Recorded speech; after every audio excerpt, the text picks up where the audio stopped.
تو وہ مر گئے، لیکن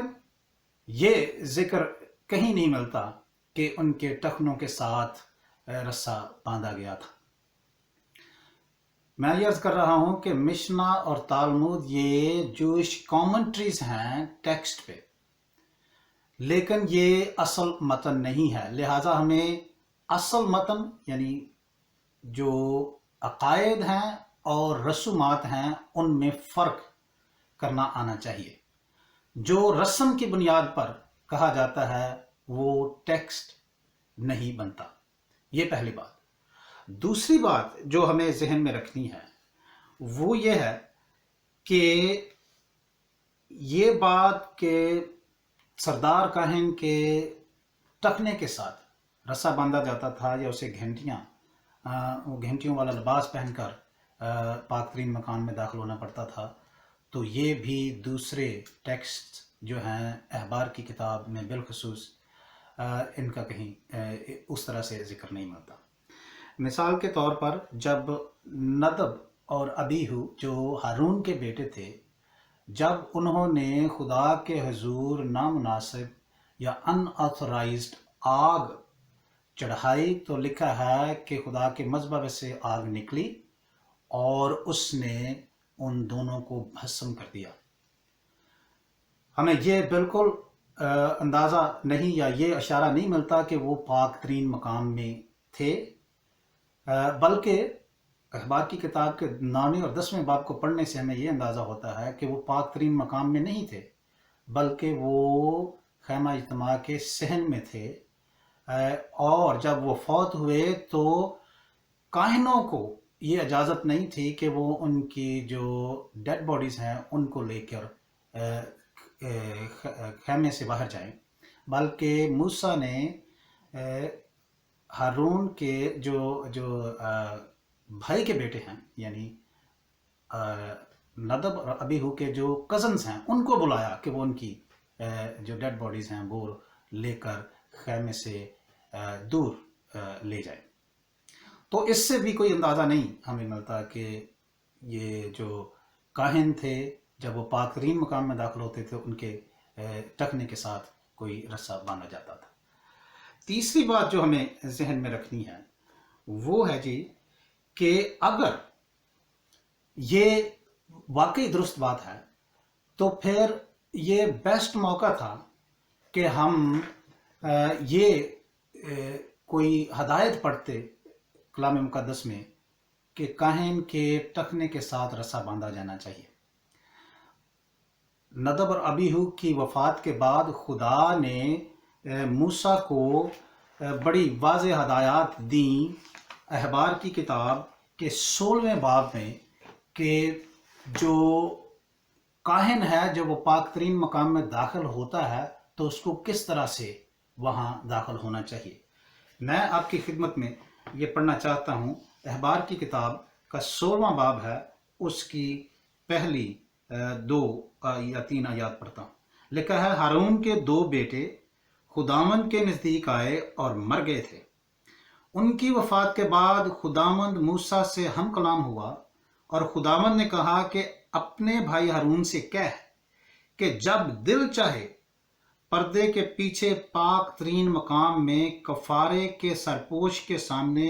جو صندوق پر ہے نہ آیا کرے، ورنہ وہ مر جائے گا، کیونکہ میں کفارے کے سرپوش کے اوپر بادل میں ظاہر ہوتا ہوں۔ ہارون پاک ترین مقام میں آئے تو خطا کی قربانی کے لیے ایک بچڑا اور سوختنی قربانی کے لیے ایک مینڈا ساتھ لائے۔ وہ کتان کا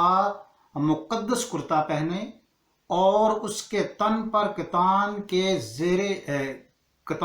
زیر جامے ہوں، اور اس نے کتان کا پٹکا باندھا ہو اور سر پر کتان کا امامہ بندھا ہو۔ یہ مقدس لباس ہیں، لہٰذا وہ انہیں پہننے سے پیشتر پانی سے نہائے۔ یہ تھا طریقہ کار پاک ترین مقام میں داخل ہونے کا، اور یہاں پہ ہمیں کوئی ذکر نہیں ملتا کہ کاہن کے ٹخنے کے ساتھ کوئی رسا باندھا جانا چاہیے۔ خدا نے کوئی ایسی ہدایت نہیں دی۔ اس کے ساتھ ساتھ پھر وہ بات کیا ہے کہ جب کاہن پاک ترین مقام میں داخل ہوتا ہے تو اسے وہ گھنٹیوں والا لباس پہننا چاہیے۔ اب ہمیں یہ بات ذہن میں رکھنی چاہیے کہ پاک مقام اور پاک ترین مقام دو مقام تھے، تو اس سلسلے میں ہمیں یہ ذکر نہیں ملتا کہ سردار کاہن کو گھنٹیوں والا لباس پہن کر پاک ترین مقام میں داخل ہونا تھا، بلکہ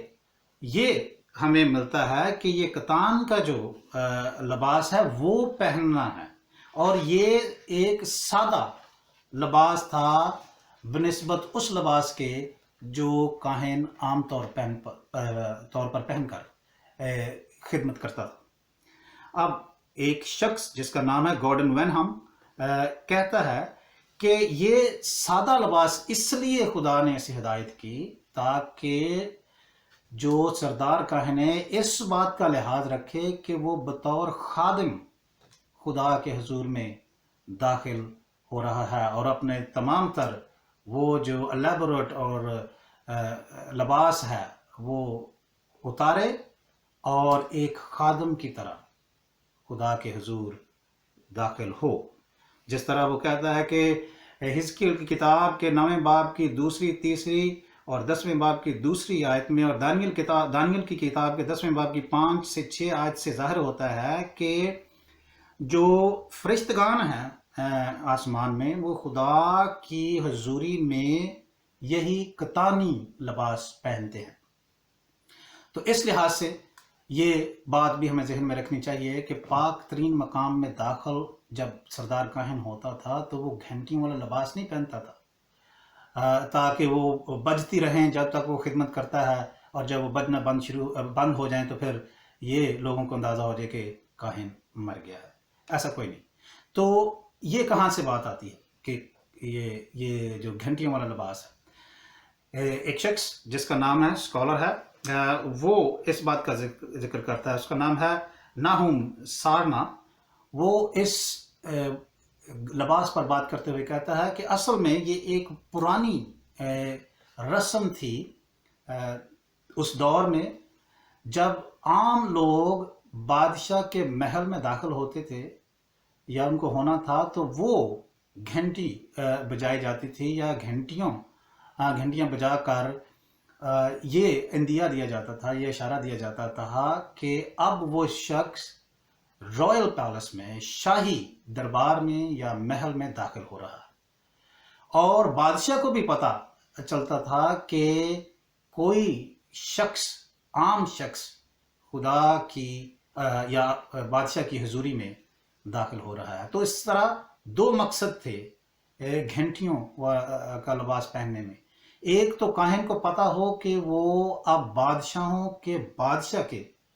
دربار میں یا حضور میں داخل ہو رہا ہے، اور دوسرا وہ کہتا ہے کہ خدا کو بھی پتہ ہو کہ یہ کاہن اس کی خدمت میں یا اس کی حضوری میں داخل ہو رہا ہے۔ تو اس لحاظ سے جو لباس ہے گھنٹیوں والا، اس کا یہ مقصد نہیں تھا کہ وہ پاک ترین مقام میں جب سردار کاہن داخل ہوتا ہے تو اس کے بجنے سے لوگوں کو اندازہ، اور دوسرا ٹخنے کے ساتھ رسہ باندھنے کی کوئی ہمیں تفصیل متن سے نہیں ملتی۔ یعنی پاک ترین مقام میں جب سردار کاہن داخل ہوتا تھا کفارے کے دن تو اس کو لازم تھا کہ وہ گھنٹیوں والا لباس پہنے۔ یہ ہسٹوریکل اور لٹریری کانٹیکسٹ سے ہمیں نہیں ملتا۔ تو یہ پھر بات آئی کہاں سے؟ ہمیں یہ بات ذہن میں رکھنی چاہیے کہ یہ بات پہلی دفعہ 13ویں صدی میں ایک ربی تھا جس کا نام تھا یتساق، تو یعنی اسحاق کہہ لیں، تو اس نے پہلی دفعہ ذکر کیا کہ ہائی پریسٹ جو تھا، سردار کاہن جو تھا، اس کے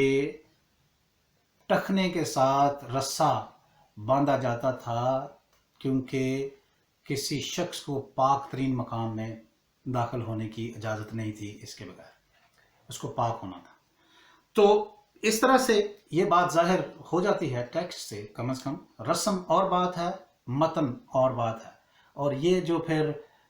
تشریح ہے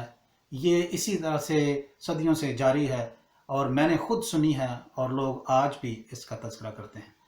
تو یہ جب بات ذہن میں رکھیں جی، کہ ایسی کوئی تفصیل ہمیں احبار کی کتاب میں نہیں ملتی، خاص طور پر جب خدا نے سردار کاہن کو، ہارون کو بالخصوص پاک ترین مقام میں داخل ہونے کے لیے کہا، تو اس کو پھر واضح ہدایت دی کہ کس طرح سے اس کو اس میں داخل ہونا چاہیے۔ اب خداوند کا شکر ہے کہ ہمیں ان تمام رسومات سے نجات مل گئی ہے، ہمیں اس طرح سے ہیکل کے پاک ترین مقام میں داخل ہونے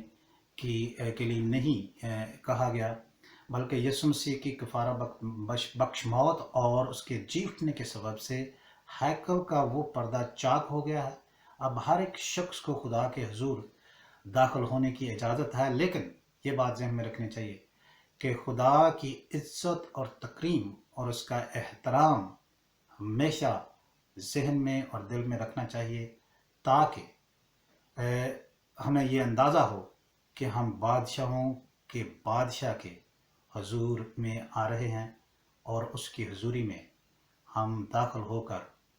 اپنی خدمت انجام دے سکتے ہیں۔ امید ہے اس کے وسیلے سے آپ کی کچھ مدد ہوئی ہوگی، اور یہ جو افسانوی تفسیریں ہیں یا تشریحات ہیں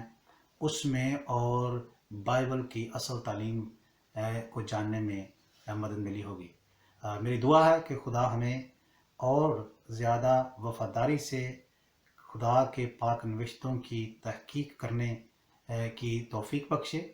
تاکہ ہم اس کے حضور بہتر طور پر کلام کی خدمت کر سکیں۔ خداوند آپ سب کو بہت برکت بخشے، آمین۔